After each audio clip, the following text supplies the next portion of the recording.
Hi, first, let me say hi. Hi, I'm Bernice Hunt, and I am a brain health specialist. I work with women just like you who are starting to notice a few memory challenges, and I help you to stay sharp so that as you age, you can still travel, have fun with your grandkids, and take new adventures without missing a beat. As a Star Trek junkie for many, many years, I appreciated Spock's mantra, live long and prosper. Can I do my fingers? I can't do my fingers anymore. Live long, maybe this one. Live long and prosper. Anyway. And as a wellness coach for over 12 years, I believe that it's absolutely possible to live long and prosper, especially if you are controlling your inflammaging. What's inflammaging? Inflammaging is low-level inflammation that increases typically when you age. In other words, it's getting old before your time. Okay, I don't know about you, but I don't think that's a good look. Okay, did you catch my last video? My last video was also on the inflammation. It was a short little video clip.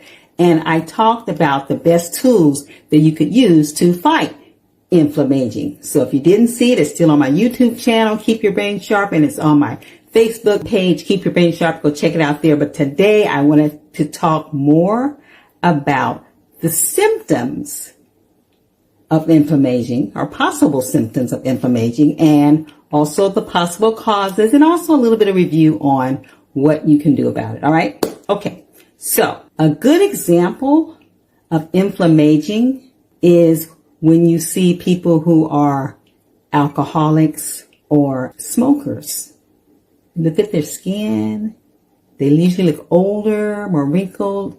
They look older than they are typically because they have aged before their time. Okay, and that is not something that we want to do. It affects your kidneys, your lungs, your skins on those people. And so you've all seen that. Now, we're all going to age. I'm not trying to say that you're not going to age, because guess what? You're going to age. But if you're like me, you want it to be gradual and you want to be in the fullness of time. Okay, so that's what we're looking for. All right. I saw in one of the books, I read lots of books, guys, but I saw in one of the books that I was reading a few years back, the author had made a graph of optimal lifespan. All right. And so he had a graph, and he had a horizontal line near the top, meaning it was, very good health. And it was at the top of his graph, and the line went across nice and steady all the way across the years until it got into about 80, 90, 85, 90. And then it plummeted. It was like falling off a cliff.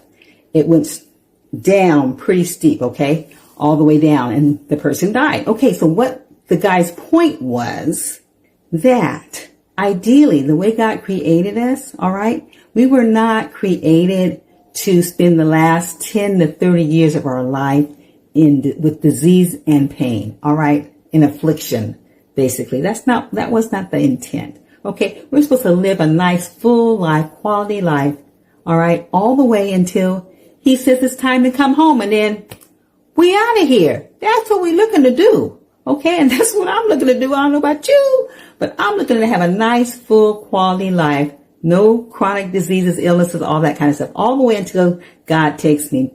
Okay, that's what I'm looking for me. That's what I'm looking for my family. And that's also what I'm looking for you guys. Okay, and so that is the goal. That is the goal. So if your brain is not working as well as it should, as well as it can, to me, that's not good health.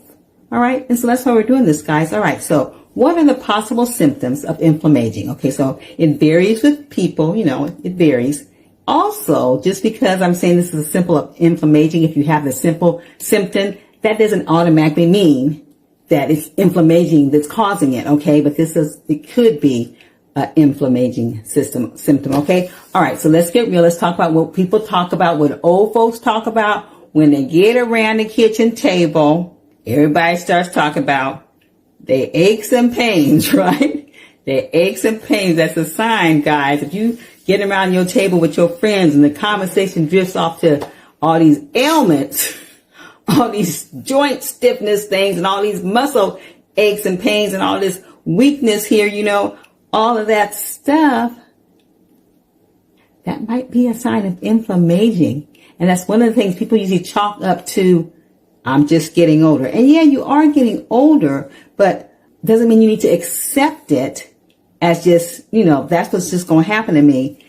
Because when you just accept it, not realizing or appreciating the damage that is being done, that's a symptom that there is some damage being done. And you may be able to correct it, you know, slow it down or even or improve it at least. Okay, you may be able to do something about it. Don't just let it be and talk about it around the table. Okay, get some knowledge about what the root cause of that thing that you're experiencing is. Okay, so all those little pains, you know, that you maybe sensing, those nagging little aches and pains in your back, your stiff joints, all that kind of stuff, guys. Okay, let's check it, address it, see what we can do about it. Okay, the other thing, always being tired. Girl, I'm just tired. I got to sit down. I got to rest. Okay, if you're always chronic fatigue, okay, insomnia, you can't get to sleep, and so you wake up so you're tired a lot. That's another symptom, possible symptom of inflammaging. You're aging before your time. Something is going on, okay, that's keeping that low level inflammation going through your body that you might be able to address and correct. Gut issues. People tell me all the time that they're now sensitive to this food and that food. They didn't used to be, but now they are. That could also be a sign of inflammation. Also bloating. Something I was dealing with a few weeks back, and I'm happy to say, you know, I got the root cause. It was because I wasn't rinsing the beans overnight, which my mama told me to do a long time ago, which I knew to do, but for some reason, lazy or whatever, you know, I got away from doing that, and it was bloating my stomach. You know, first of all, I eliminated beans, so I knew that that was the issue. But when I went back to them, washed them overnight, well, actually I asked Oliver to rinse them, make sure they were soaked overnight, and now I'm not having the bloating. Okay, so these things, you look for the root cause and you try to correct it. Okay, bloating, constipation, diarrhea, you know what I'm talking about.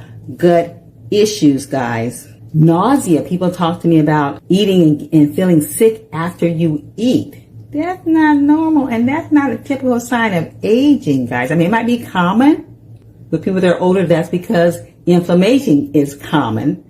It's not normal, okay? So we need to look for, we call that acid reflux. Is another gastrointestinal problem that a lot of people start having. You need to look at what's going on, okay, and address that issue, okay? So those are very common issues.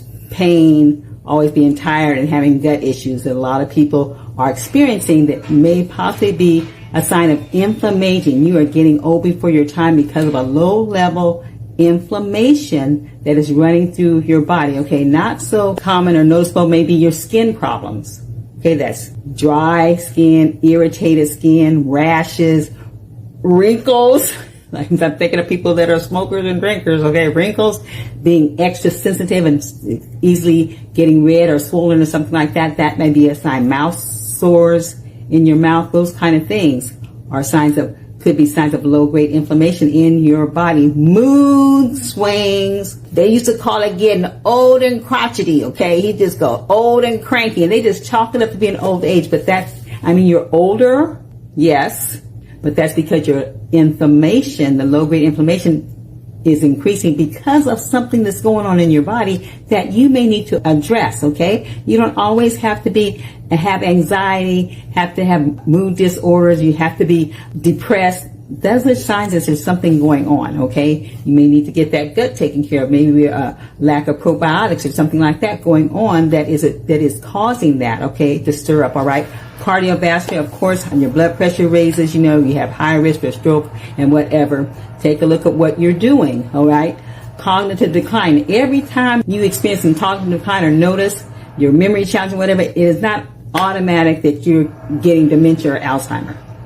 It could be dehydration, okay? It could be medicines that you're taking. It's a side effect of that, okay? There's other things, and it can be toxins that you're being exposed to that you just stop using that product or whatever, get those smells out of your house or whatever's going on, gas fumes, whatever's going on, okay, using masks when you go to gas stations or whatever you may need to do. It doesn't have to be, I'm getting dementia, I'm getting Alzheimer's. No, there may be some other things going on that you need to address, those things. Okay. Also, you may be if you're more likely to get infections. I remember my friend Jackie was telling me about going back to school with the kids, working with the kids. You can catch all those germs and whatever, and that's true. We're more susceptible. As you're older, you're more susceptible to those germs and those infections. So, what are some causes?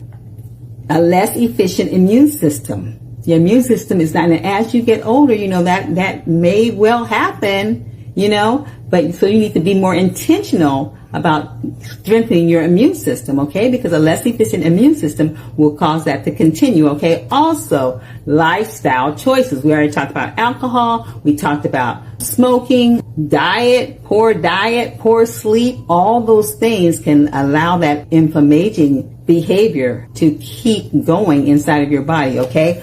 Environmental exposures, we talked a little about that, toxins and whatnot. So you need to look and see what is happening in your environment that may be causing these issues, all right? And excess body fat. I know you don't want to hear that. Excess body fat, all right? That creates a toxic environment, and that keeps that low-grade inflammation happening in your body. Also, chronic infections. If you're always getting sick, always getting infections, and that keeps on going, it's overworking your immune system, okay? And that can keep that low-grade inflammation going on you, okay? All right, so what do you do about it? We talked a little bit about that in the video before, so if you didn't see it, you can check that out, but I wanted to review some of that. What do you do? Okay, number one, regards your diet, you want to eat anti-inflammatory foods. Okay, so you need to get your fruits and vegetables, guys. You need to get your omegas in there, your fatty fish in there, your healthy fats, guys. Anti-inflammatory foods is what you want to be eating a lot of, okay, to try to, get that flame down inside your body. And you want to stop eating, or at least avoid eating pro-inflammatory foods. Those foods that are going to rev that up in you, that's going to fan the flame on that. You want to stop. And those are your processed foods, your ultra processed foods. We don't even want to get into that. Okay. Your refined sugars. Okay. Your unhealthy fats, all those things, pro-inflammatory. You don't want to keep feeding your body. All right. So that's encouraged to your diet. Also, you want to look at staying hydrated. We talked about toxins in your system, whatever. You want to flush that mess out, guys. You want to stay hydrated. All right. Drinking lots of water. We talked about half your body weight in ounces. Okay, guys, get on it. Exercise regularly. Stop talking about what you used to do and start doing something. Now, you may not be able to do what you used to do now, right now. You may not be able to do those kind of things, but you can find something that you can do, including strengthening, isometrics if you can do that, walking, whatever you're going to do something. Move that body. Sleep. Can't talk enough about sleep, because that's when your brain does its rejuvenation, its cleaning out and all that kind of stuff. You need to get your sleep. And you know what that is. 7 to 9 hours for 99% of us, okay? 79 hours. So not 79, but 7 to 9 hours. Okay, so get your good sleep in there and address your stress. You're not going to be able to get rid of stress. It's in our life. It's in our situations, okay? But address it. Know that during the day, you need to have some me time, guys. You need to have some downtime, folks. You need to do you. All right. During the day, several times a day, talking about deep breathing, or what they call breath work. New term, breath work. Okay. You need to do meditation, prayer, whatever's going to, Calgon, take me away type of things. Address that stress. Please don't tell me you don't have time to address your stress. That means you're too stressed already. Address your stress. All right. And if you need to take some kind of supplements because you're not getting enough B vitamins or vitamin D or, omega-3s or whatever, talk to your doctor and work that thing out as well. Okay. So guess what, guys? This month, the Partners Club is focusing on chronic inflammation. So this is a good time to check us out if you have not joined us already. I am leaving the link with you so you can click on there and you can see what it's all about, because it's very affordable and it's very accessible, and we help you be more accountable. Okay, so something that you may want to do, check out our Partners Club, because your brain's destiny is in your hands.